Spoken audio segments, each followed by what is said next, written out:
Et nous voici les amis. Bienvenue à vous les gars. Donc, toi le premier, Nico, donc tu me disais c'était votre première interview en plus. Ouais, ouais, tout à fait. Et c'était la première, donc merci. Ravi d'être avec vous, avec les auditeurs et spectateurs. Et puis voilà. Et puis merci à toi pour ton intérêt, c'est cool. Bah, je vous en prie les gars. Donc, comme vous le voyez à l'écran, nous avons Nicolas et Joss qui sont deux membres du groupe Reboot. On va parler du groupe dans un instant les amis. Quelle est pour vous deux la signification de votre nom Reboot? Ah, comme tu veux, Nico. Vas-y. Eh ben, écoute, Cédric, t'as parlé de redémarrage. Eh ben, c'est pile poil ça, en fait.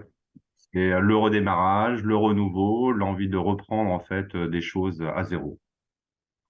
C'est un petit peu ça l'idée, en fait, de reboot. Rebooter un ordinateur, c'est on repart à zéro.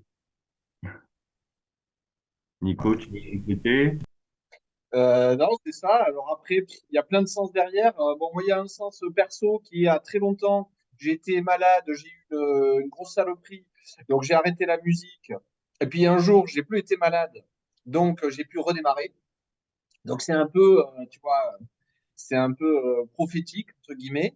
Après, il y a effectivement le côté qui ressort dans nos textes de redémarrage du système.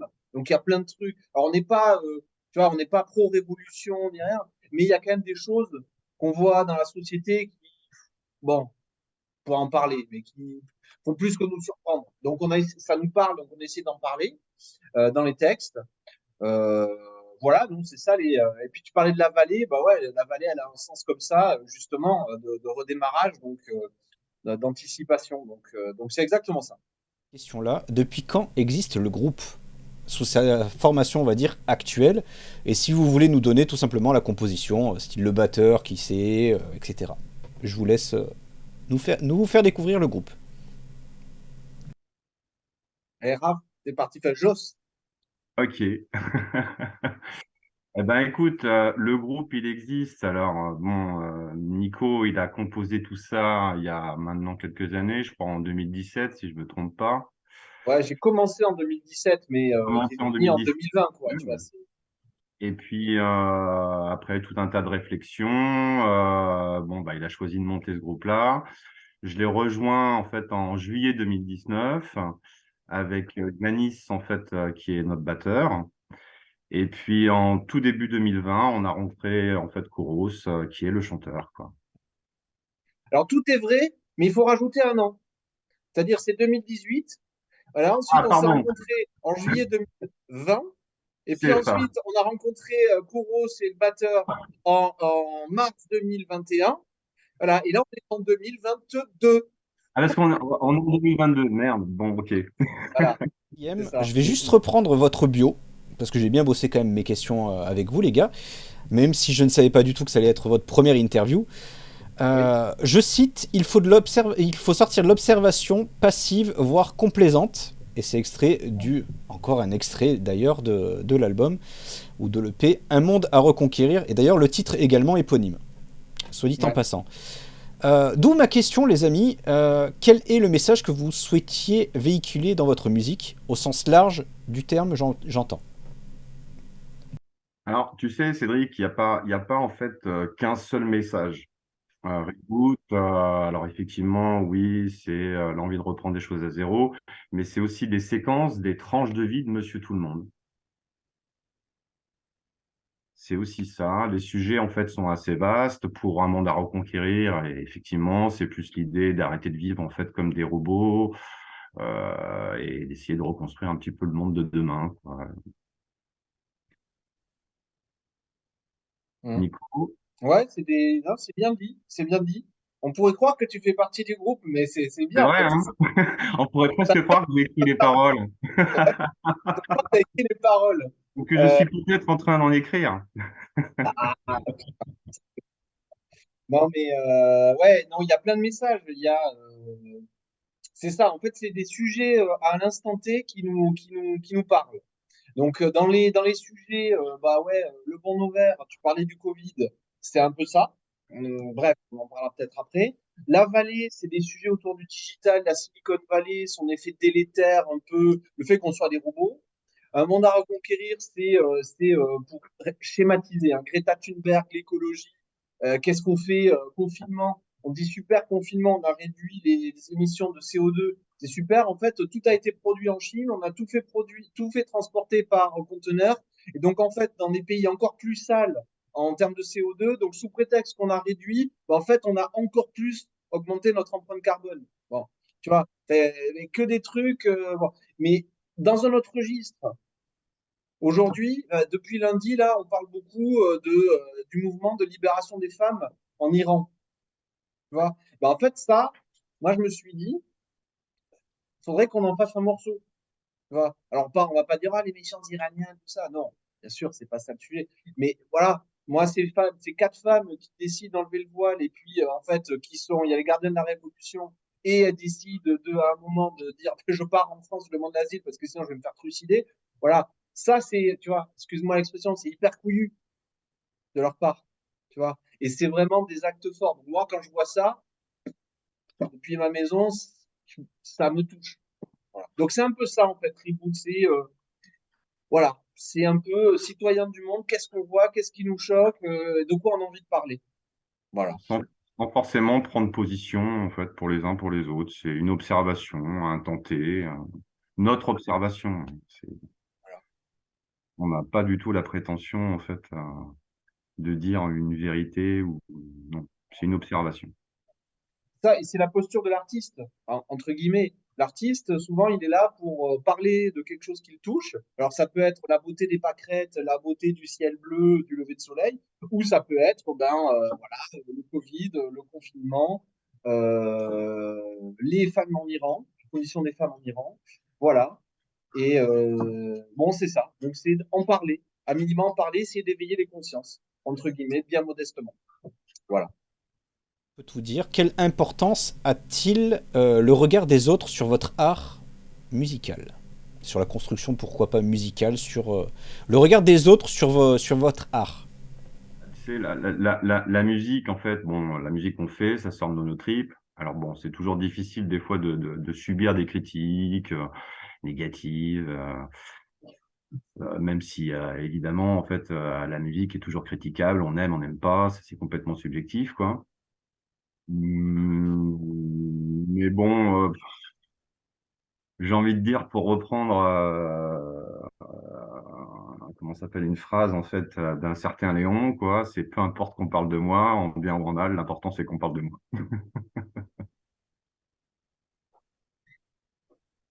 Qu'est-ce que je peux répondre de plus? Non, mais Ça a forcément un impact, mais c'est ça, c'est comme tout, c'est pas spécial à la musique. Toi, tu es animateur radio, quand on va te critiquer, ça te touche forcément de toute manière. Forcément un petit peu. Après, bon, bah, c'est le jeu. C'est le jeu. On n'aime pas.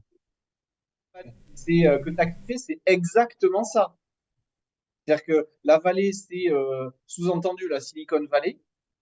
Enfin, donc, si, c'est un peu décrit comme un truc d'anticipation sous un ciel obscurci par les drones, machin truc. Bon, ce que ça raconte, et le clip dit ça, c'est en fait, on est dans nos réseaux sociaux, on est ultra connecté, voilà, et en fait, on est ultra isolé. On est ultra isolé. C'est pas qu'on est isolé, c'est qu'on est ultra indépendant ou ultra individualiste. Voilà. Et donc, on va faire venir des trucs d'Asie ou de n'importe où parce qu'on les commande sur une plateforme qui se finit par zone. Voilà. Mais à côté de ça, on va faire du Deliveroo. Mais à côté de ça, on va pas parler à deux fois. Tu vois. Donc, voilà, c'est exactement ce que tu racontes. C'est exactement ce qu'on a voulu raconter dans la vallée. Voilà. Bon, outre le fait qu'en plus, plus on est branché, tu vois, et d'ailleurs, c'est marrant, tu vas dire, maintenant, tu as même une application sur ton téléphone pour t'apprendre à te débrancher. Un petit bambou. Non, mais c'est fou. Non, si tu veux débrancher, tu vas marcher dehors, tu fais de la zik, tu fais de la boxe, ce que tu veux. Mais bon, voilà. Et donc, bon, voilà. Donc, c'est ça. C'est ce que tu racontes, la vallée, c'est ça. Donc, c'est marrant que ça t'ait fait kiffer. Finalement, c'est la boucle est bouclée. Puisqu'on parlait des autres juste avant, quel a été pour vous bon, déjà vous deux, parce que je vous ai sous la main ce soir, quelle a été votre première appréhension à vos débuts? Sachant que ben, forcément, comme vous me l'avez dit, vous êtes au début aussi de l'aventure Reboot. Donc, qu'est-ce qui a été pour vous une appréhension? Est-ce que vous avez eu une appréhension par rapport au regard, par rapport au fait de se dire peut-être que c'est pas assez touchy pour des radios, peut-être... Enfin, développer les gars. Je vous ouvre la Ouais. parenthèse, à vous de jouer. Alors, comme tu as pu le remarquer, j'ai un peu de barbe blanche, hein. Quel bel homme.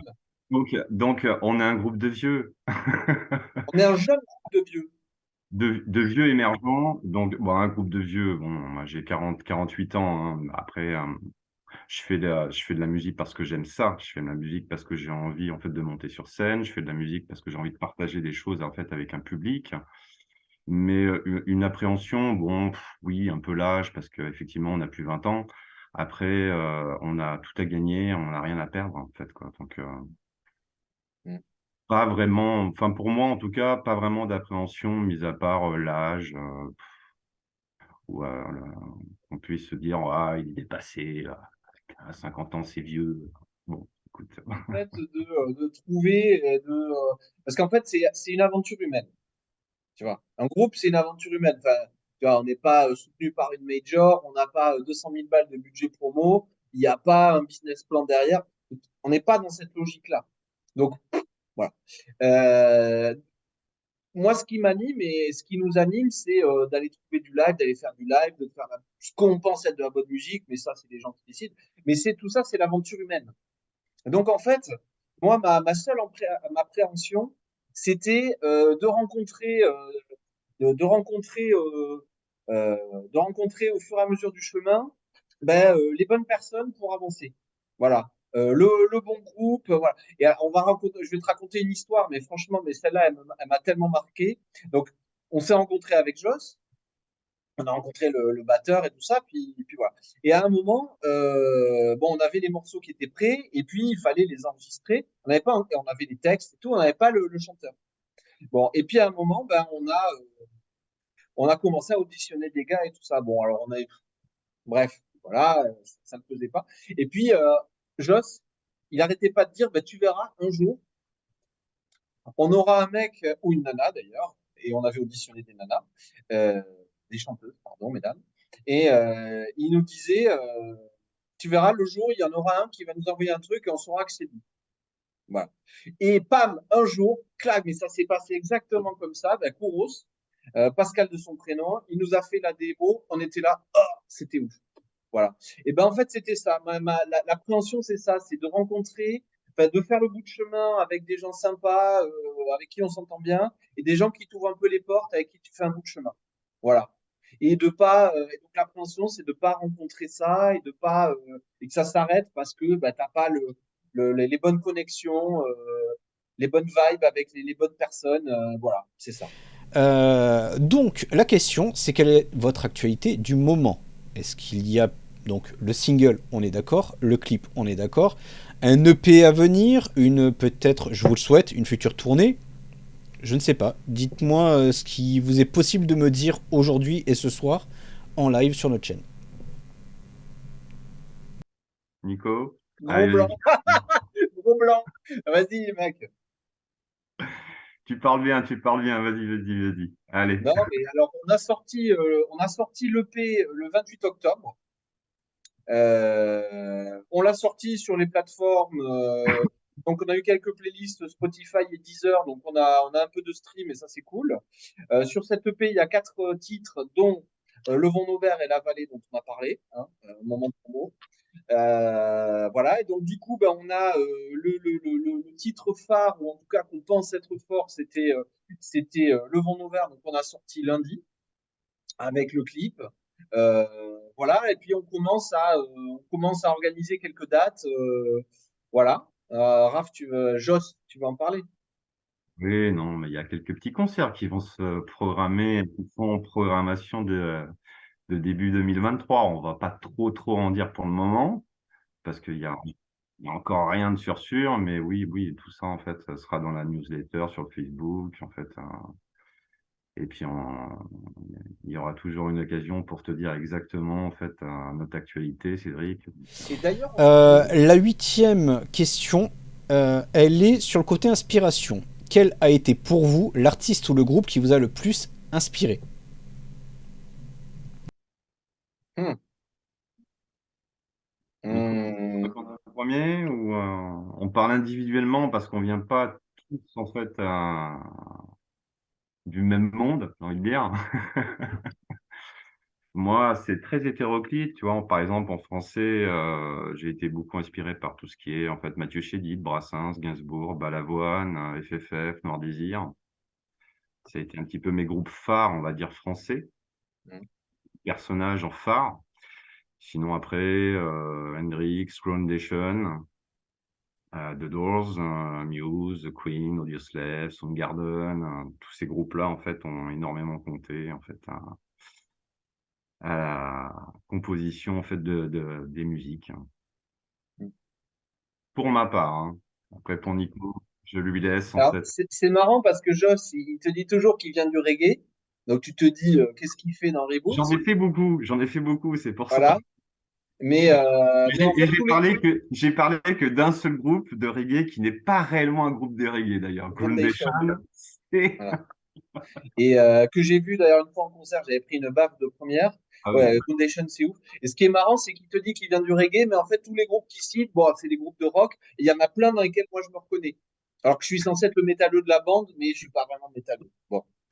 Euh, Moi, si je devais dire les deux groupes, parce qu'il y en a plein, hein, tous les classiques dans tous les sens. S'il y en a deux, moi, qui m'ont vraiment inspiré, et en fait, quand je fais du reboot, quand j'écris des trucs et tout ça, je me dis, c'est quand même ces deux-là, c'est mon référentiel. Il y a tout le temps le côté Rage Against the Machine, plus ou moins Audioslave avec. Pas tant pour les chansons, mais les riffs, tu vois. Moi, j'ai appris la gratte avec Tom Morello, avec Reg, quand j'avais 14 berges. Et ce truc-là, je pense que ça m'est toujours resté. Voilà. Donc ça, c'est le premier. Et le deuxième, qui est pour moi mon influence ultime et le meilleur groupe de tous les temps à mon goût, c'est Porcupine Tree. Voilà. Groupe de rock prog anglais, pas démonstratif, c'est pas de la survirtuosité, et c'est un super mix entre, c'est le meilleur mix entre, excusez-moi les fans, voilà, entre le côté Metallica et le côté Radiohead, tu vois. C'est ces deux côtés-là. Alors évidemment, tous ces groupes-là, j'adore, mais voilà, Porcupine, c'est vraiment le truc ultime. Ça et le côté Rage avec des gros riffs.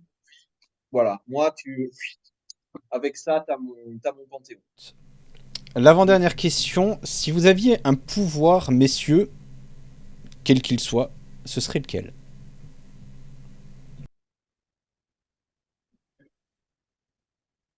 Euh, Tu veux démarrer? Je sais Non, pas. vas-y, c'est pour toi. C'est pour toi. Le pouvoir de rassembler les gens plutôt que les diviser. Je pense que c'est bon déjà c'est ce que je pense, mais je pense que c'est un petit peu le maître mot de toute l'équipe, quoi. Oui. Moi, je dirais ça. On pourrait dire plein de trucs, mais ça, voilà, si on était tous un peu plus, pas tous, pas nous, mais le monde un peu plus rassemblé, ça ne pourrait que aller mieux. Voilà. Donc, je pense que c'est bien. Où est-ce qu'on en est resté? Mais on commence le morceau avec notre cher président qui dit nous sommes en En guerre. guerre, ouais. Voilà. Et ça, c'est le truc, mais c'était ouf, ça nous a tellement parlé. Donc C'est vrai. voilà, ce clip, il est ça, il est très ironique, enfin le morceau est très ironique sur on lève nos verres, c'est-à-dire tiens, on trinque, mais en fait au second degré, hein, il n'y a pas de quoi célébrer. Et la danseuse pardon, qui est dans le clip, en fait, on voulait, alors évidemment, une fille qui dégage quelque chose qui soit assez joli, mais on voulait incarner une espèce de Marianne revisitée, tu vois. Pas, j'adore Laetitia Casta, mais c'était pas ça, c'était pas la beauté ultime. Voilà, on voulait essayer de véhiculer un autre message. Et donc cette fille, tu la vois hurler parce elle est vraiment, comment dire, emprisonnée dans une espèce de carcan, l'oppression silencieuse, insidieuse des médias, la désinformation. Voilà. Donc c'est ça, le vent de verre. C'est un truc un peu ironique sur la démocratie actuellement. Voilà.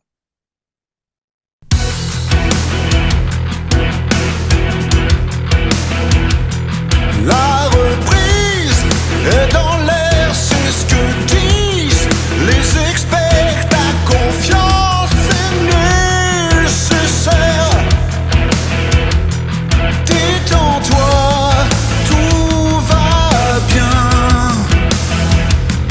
On sait bien que derrière on verra la lumière. Endors-toi, tout va bien. Baisse ta garde, citoyen, et levons nos verres à nos vies monotones. Oui, levons nos verres aux têtes qui s'additionnent. Oui, levons nos verres à notre empreinte carbone. On trinque à découvert.